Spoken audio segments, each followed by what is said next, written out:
Welcome to Washington Talk. I'm Young-Kyo Kim. The United States and South Korea are holding a combined military training this week. It is one of the two major drills the two countries conduct together each year. In recent years, the trainings have been significantly downsized. The joint military exercise returned this month after the cancellation of this year's spring exercise, which has fanned worries about allies' readiness. Today we'll discuss these and more. Joining us is David Maxwell, Senior Fellow at the Foundation for Defense of Democracies. Mr. Maxwell was a planner for the United Nations Command and the Combined Forces Command. Scott Snyder also joins us today. He's director of the program on U.S.-Korea policy at the Council on Foreign Relations. His book, South Korea at the Crossroads, examines the trajectory of South Korean foreign policy. Thank you so much for joining us today. Thank you. Thank you. Good to be here. It is widely reported in South Korea that this month's training is conducted through computer simulation. Mr. Maxwell, is this different from previous trainings? How is it comparable to the field training? Well, this is a combined command post training event, and it is designed to train the commanders and staff at the ROK U.S. Combined Forces Command and the subordinate components, air, land, sea, marine, and special operations. It is computer simulated because that is what is necessary to train the staffs and the commanders. There is no need for field training at the higher staff levels. And in fact, the computer simulation allows the commanders and staff to train to more complex events.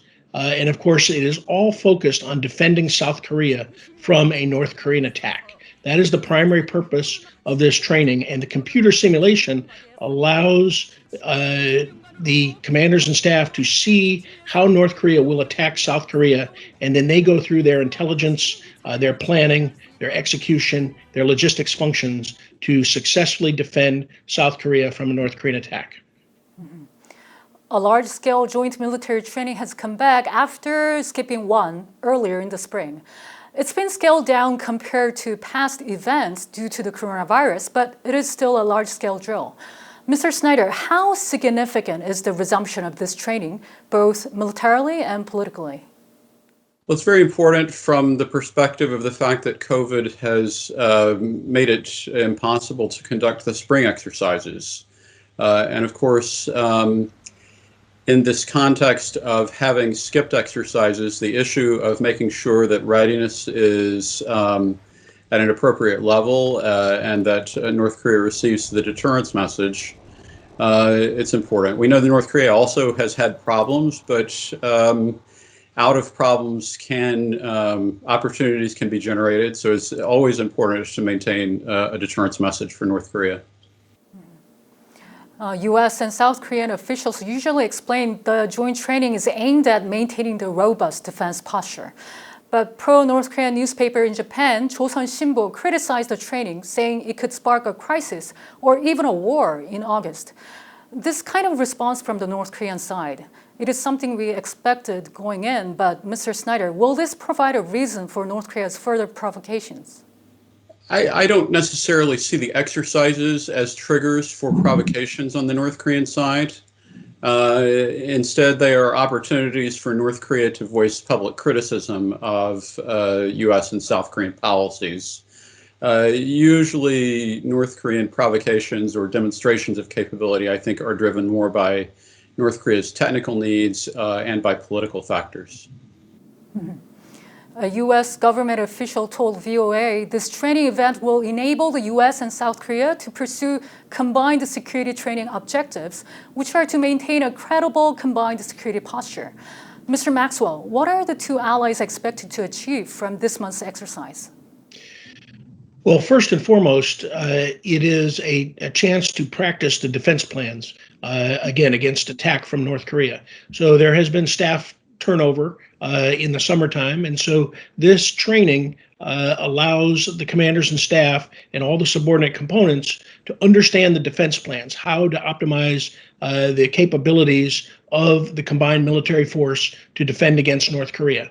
And again, it's important because it is really the PhD level of war to orchestrate all the theater instruments of power and the theater operating systems of intelligence and planning and logistics, whereas the field training is really maneuver forces. And one thing that North Korea should understand is that training takes place all year round. So our battalions, our air squadrons, our naval forces, our carrier battle groups conduct training all year round. But it is this combined command post training that must be conducted at least biannually to maintain the highest state of readiness, because they've got to be able to command and control all these complex military components. Mm-hmm. Originally, this month's combined military training was thought to be partly aimed at assessing Seoul's capability to take operational control of Allied forces. However, a U.S. official told VOA later that the second stage of the assessment, which is a full operational capability test, would be impossible this month, largely due to the coronavirus. Mr. Maxwell, what should we make of this situation? Well, we should remember that the OPCON transition is conditions-based. It requires certain conditions to be met.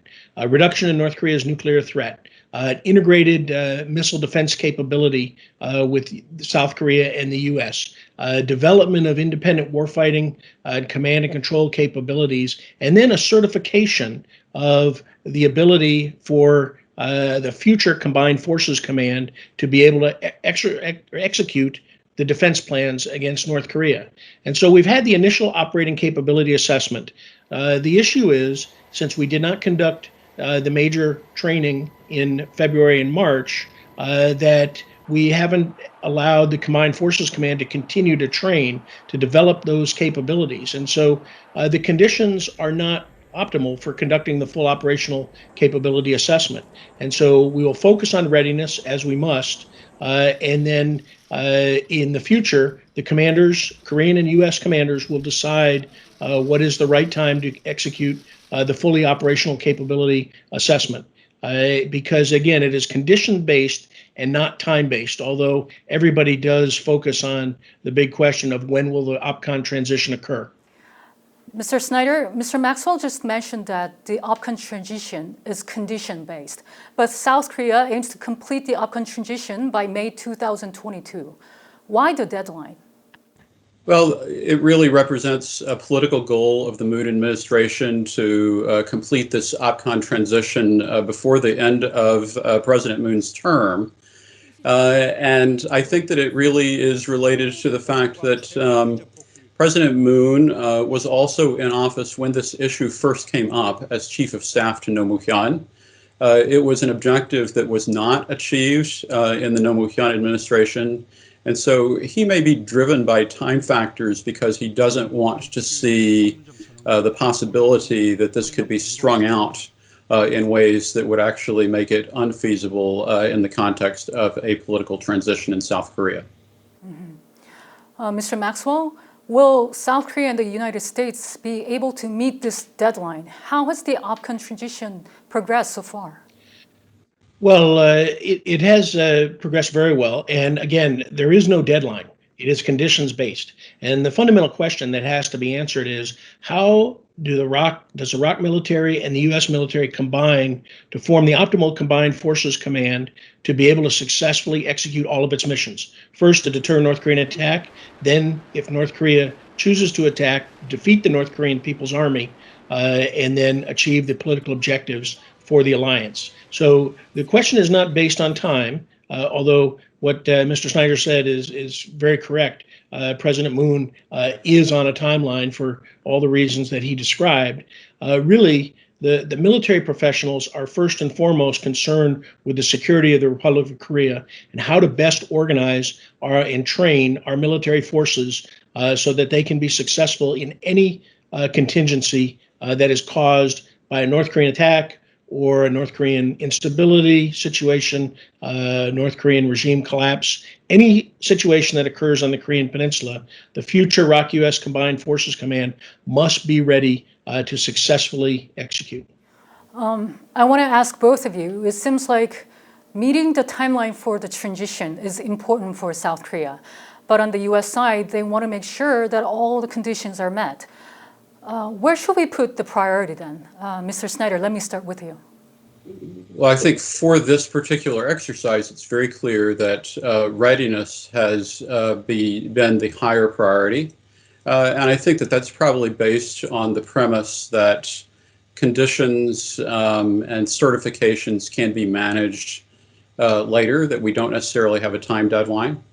But what I would say is that regardless of the time deadline that President Moon feels, or the conditions approach that is present in the military approach, we have seen great benefits, I think, in terms of building South Korean capabilities simply by going through this process. And what we've really been talking about so far is about certification of South Korean increased capabilities. But the other big condition that remains out there is whether or not North Korea's nuclear program is being contained. And so that, I think, is actually the wild card in this process that really we don't have a solution to in the context of no diplomatic process for moving North Korea toward denuclearization. Mm-hmm. Mr. Maxwell? Yes, well, I think it's not correct to describe, Korean and U.S. as on different sides. I think all the military professionals in the Korean military and the U.S. military professionals all understand the necessity of having a conditions-based OPCON transition. So it is not as if it's Korea versus the United States, certainly not within the Combined Forces Command and the military. But as noted, President Moon has his political desires. And so that's really what is driving the timeline. It is really important that the capabilities do be certified. And as Scott said, South Korea has been developing, really advanced military capabilities. And when you compare the capabilities that South Korea is developing with the terrible conditions of the North Korean People's Army, we can see that the South Korean military is far superior to North Korea. And really, North Korea's only advantage is surprise, its asymmetric capabilities, and its mass, being the fourth largest army in the world, positioned for offensive operations, which is the critical reason why we must conduct this training. Because North Korea is postured for offensive operations, the ROK-US Combined Forces Command must conduct training to ensure readiness. Mm-hmm. Another important thing is how the OPCON transition will change the U.S.-North Korea relations or even the inter-Korean relations. Mr. Snyder, how will the OPCON transition be perceived by North Korea, and will the OPCON transition change the geopolitical dynamic in the region? Well, I think that is a very interesting question. In some ways, it's the critical question, and I worry that North Korea really doesn't fully understand what the OPCON transition is about. And so on the one hand, they may see OPCON transition as an opportunity because they'll see South Korea playing a bigger role. And so that is a risk that is inherent in this process. But at the same time, I hope that the North Koreans also see that South Korea is playing a bigger role in terms of being able to conduct self-defense. And of course, on the conventional side, South Korea has some manifest advantages over North Korea. But the problem there is North Korea's reliance on its nuclear capabilities to counter their conventional vulnerabilities. And so that dynamic can also be exacerbated as North Korea focuses on trying to peel the U.S. and South Korea apart from each other by using its nuclear capabilities as a way of trying to threaten the U.S. In order to keep the U.S. Out or trying to separate the U.S. from South Korea. Mm-hmm. Mr. Maxwell, your thoughts on this?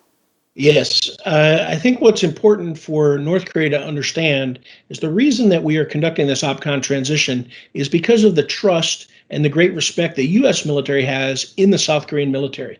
This is a natural evolution of the alliance relationship, and it is really a partnered relationship. Whereas in the past, North Korea has always attacked the relationship as big brother, little brother. But with this OPCON transition, we are really demonstrating the equal partnership of the alliance relationship. And so that's why this OPCON transition can happen, why it must happen, and why it will be successful. Mm-hmm. We'll have to see how North Korea reacts to this. and watch closely how the scaled-down exercise will affect the schedule for the OPCON transition. Mr. Maxwell and Mr. Snyder, thank you both very much. I appreciate your time today. Thank you. Thank you. And that does it for this week's Washington Talk from Voice of America. Please join us again next week for more analysis. Goodbye.